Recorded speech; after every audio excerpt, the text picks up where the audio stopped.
mean, this is what we consider a concern. I mean, what's happening in Europe, whether with their financial system and also in the public finance side.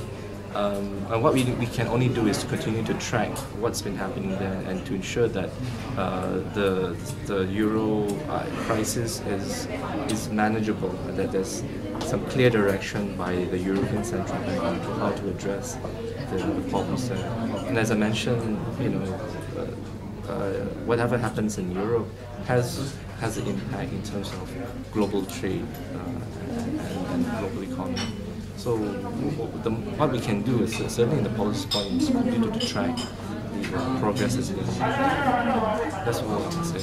Dr. Yu, about infrastructure for connectivity, any major project discussed to have priorities in Indonesia? Major infrastructure project to get priority make happen in few years ahead. Well, I mean, I think infrastructure development has been on the spotlight, as we all know. It's been discussed as part of Indonesia's priority.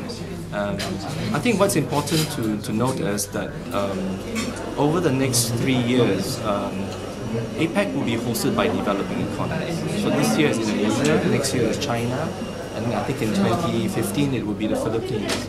And I'm quite sure that infrastructure development will be, it may not be a priority in the following years, but it's something, of course, that is important for many developing economies. So I think the discussions on strengthening infrastructure development will be discussed in different ways over the next couple of years. How about three issue connectivity about physical, institution, population and people to people. Yeah. How about it?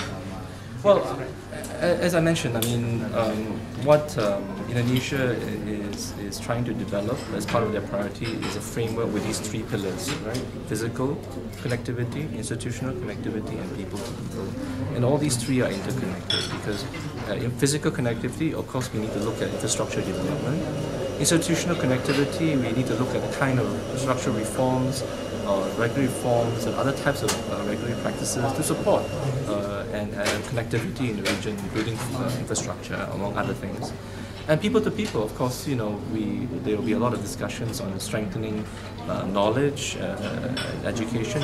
One of the priorities is to help in terms of building up an education network as a part of people to people. And I think some of you are aware that one of the things that APEC is very strong in is in business mobility. You have the APEC Business Travel Card, which has been a very, very popular initiative by APEC, and that strengthens the movement of business people in the APEC region. But there'll be more work to be done on this.